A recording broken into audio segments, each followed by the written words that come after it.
All You Need Is Paper. By Ruskin Bond. Summary. All You Need Is Paper reflects on Ruskin Bond's teenage in Deraden, a time of uncertainty and dreams. He reminisces about friends who left for careers, contrasting their paths with his own writing journey. Paper became his portal, fueling his imagination and defying the doubts of others. Despite loneliness and the simplicity of writer's life, Bond finds solace in crafting stories, emphasizing the power of paper to unlock worlds and shape one's destiny. This poignant narrative celebrates the courage to pursue an unconventional path, finding fulfillment in the quiet magic of words. About the author. Ruskin Bond, born in 1934, is an acclaimed Indian author known for his prolific work in children's literature and fiction. Raised in India, Bond's writing often reflects the country's landscapes and diverse cultures. His stories, like The Blue Umbrella and The Room on the Roof, capture the essence of small-town life with simplicity and charm. With a career spanning decades, Bond's evocative storytelling and love for nature have made him a beloved literary figure. The recipient of several awards, including the Sahitya Akademi Award, Bond's enduring influence lies in his ability to transport readers to the enchanting world of his narratives. Question 1. Read the extracts and answer the questions. Extract 1. It is one reason to do. Would not reach a publisher. Page 127. Question 1. Why did Bond prefer writing with pen and paper to writing using a typewriter or a computer? Answer. Bond feels a machine, be it a typewriter or a computer, was intimidating when he wanted to put down his creative thinking. He preferred pen and paper as it was more personal and he could have control over his thought process. It was as if experiencing something magical. This feeling was absent with a machine. Question 2. How did the narrator pen down his unusual dream? Answer. Bond was a compulsive writer. Whenever he was inspired with creative thoughts, he would write with whatever came handy. It could be a pen, a pencil, or even a crayon. When he had the unique dream, he could only find a crayon to note down his dream. He used an orange crayon and wrote on the back of an envelope. Question 3. Why does Bond call himself a compulsive writer? Answer. Bond calls himself a compulsive writer because whenever he has an idea for a story, he has to write it down. He writes at any time, on any surface, with whatever material is available to him. Question 4. A machine in front of me is rather daunting. Why does Bond think so? What is his preferred method of writing? Answer. Bond's feelings about the typewriter being daunting is importantly, the feeling of personal control a pen provides, and the powerful impact of watching his words appear in his hand on paper make the task of writing more magical and less daunting, which is essential in order to take joy in everything one does. Impact of watching his words appear in his hand on paper make the task of writing more magical and less daunting, which is essential in order to take joy in everything one does. Extract 2. We strolled into the sitting room to make paper bags. Page 130. Question 1. What does the narrator want to make the paper bags with? Answer. The narrator wants to make paper bags with a book which was autographed, self-published memoirs of a retired army officer. Question 2. Why does he want to do that? Answer. He had seen the pages of his book being used in the ration shop as paper bags for packing things. That must have probably angered him. In that frustration he wanted to make paper bags with the books written by others.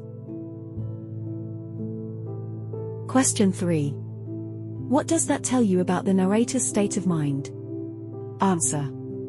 The narrator was very upset and frustrated with the kind of response he got for his creative work. Or probably, he might have wanted to make light of the situation, and this was his way of saying that one should give in to a situation when one cannot control it. Question 4. We are going to make paper bags. What are the paper bags to be made of? What motivates Bond to take such action? Answer. The paper bags are to be made of the pages of a self-published book of a retired army man. The author's lack of conviction in his work and Bond's mischief leads him to take this action. Also, Gortam's reminder of the world needing peanuts over books, when told of the pages of his, Bond's, book being used to sell chana and peanuts, reminds Bond of his place in the scheme of things. So his action is probably his method to help spread more peanuts in the world, using the pages of a writer steeped in too much self-importance. Extract 3. I would have liked. In a mountain stream, page 128. Question 1. Why was the account on the Great Tiki Eating Contest important for Bond? How did he lose it? Answer. Bond was a participant in a tiki eating contest and came a close second, having consumed 26 fried potato tikis. His friend Sahib Singh won the contest by consuming 32. Bond wrote about that experience of almost winning the contest of tiki eating, which was published in the Tribune. It was not a great literary work, but Bond had a lot of fun writing it. He had saved a clipping of the story in his scrapbook. That particular scrapbook, along with some of Bond's early stories, was lost during his transit to Delhi. One rarely gets an opportunity to take part in such contests. Bond felt bad about losing an account of that fun story. Question 2. What was the plan the narrator had made? Who was part of the plan? What does he observe during his journey in the train? Answer. The narrator had met a village boy and had promised to go fishing with him the next day. During his train journey, when the train passes over a small bridge, he sees the boy fishing alone and having fun. Question 3. What was Gortam's logic? Do you agree with it? Answer. When Bond was upset about his works getting lost or destroyed, Gautam's logic was that he could always write it again. Though it is true that one can write the same thing again, from the writer's point of view, I think it may not be acceptable because the thoughts and words may not flow in the same way that it did the first time. Question 4. What dampened Bond's hopes of publishing his first literary production? Answer. As a desperate writer, Bond would seize on any bit of writing material when in need. During his days in prep school in Shimla, boarders were provided with flat packets of tissues instead of toilet paper. Those days, due to paper shortage, boys would use these bits of tissue for writing letters, doing rough work, or even making paper planes. Bond, feeling the urge to write a detective story, used an entire packet of toilet paper to write down his masterpiece. Just as he finished, one of his friends, compelled by the call of nature, took his masterpiece and rushed to the toilet. When Bond heard the flush in action in the toilet, he knew that his story would never reach the publisher. All his hopes literally went down the drain. Question 5. Why does Bond call his first story a literary production? What fate did it meet? Answer. Bond probably refers to his first story as a literary production because it was just that his first and involved a great deal of effort, especially at a young age, which would have made the triumph of completing it that much greater and sweeter.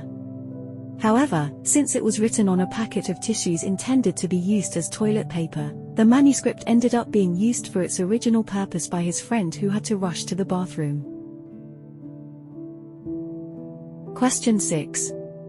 That's a story that I might like to write again. What story is Bond referring to? What view does the story take of happiness? Answer. Bond is referring to his story Gone Fishing, in which he meets a village boy and promises to go fishing with him the next day. But he has to leave town suddenly to take up a job in the capital. As his train passes over a small bridge, he catches a glimpse of the boy sitting on the banks of a stream, rod and line in hand, fishing by himself. At that moment, the narrator Bond realizes that his happiness is in small joys, like a day spent fishing, and not in chasing after jobs in big cities. He realizes that happiness can be as elusive as a small fish darting away in a mountain stream, and if there is an opportunity to seize it, he must not let it go. Appreciating the text. Question A. What was Mr. Dick's philosophy in David Copperfield? Why does the author compare Gortham to him? Answer. Dick in Charles Dickens's David Copperfield is a character, a bit mentally unstable due to having been ill-treated by his brother. But David admires him for his strategic mind and ingenuity. Dick keeps working on a memorial for 10 years. The memorial never gets completed and the manuscript is regularly spoiled. But Dick finds a way to make use of the papers. He makes kites out of them and sends them flying far away, giving a philosophical reason for sending them away. Bond probably was comparing Gautam's remark that the world probably needs peanuts more than it needs books on seeing paper bags made out Bond's book, because it was similar to Mr. Dick making kites out of the manuscript he never could complete. Question B. Why did some writers pay and get their books published? What was its outcome? Answer. Bond felt that if any writer is good he should expect to be paid for his work.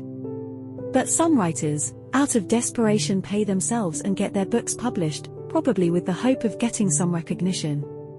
But mostly the opposite happens. They finally end up forcing their books upon their unfortunate friends.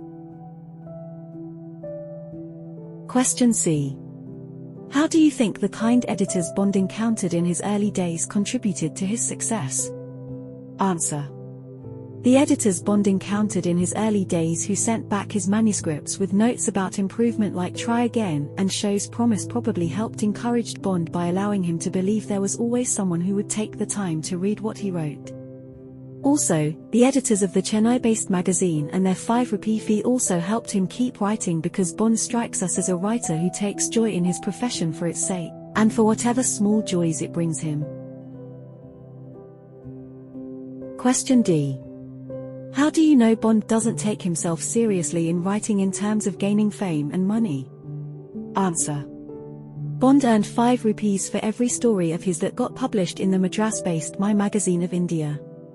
This helps us understand that Bond is a writer for writing's sake, i.e., his objective is to write, and any remuneration from that, however meager, is to be cherished and enjoyed. The greatest joy is in being able to tell his stories to someone. It tells us that Bond doesn't take himself very seriously, in the manner of a writing chasing fame, but that while he takes pride in his work, he is also happy to laugh at himself, and live honestly and happily, with no delusions of grandeur. Question E. What reaction does Bond have to the invention of the Xerox machine? Why? Answer.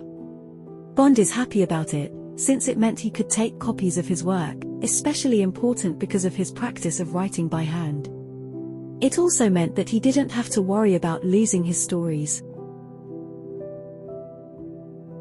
Thank you for watching. Please like, share, and subscribe to the channel for more updates.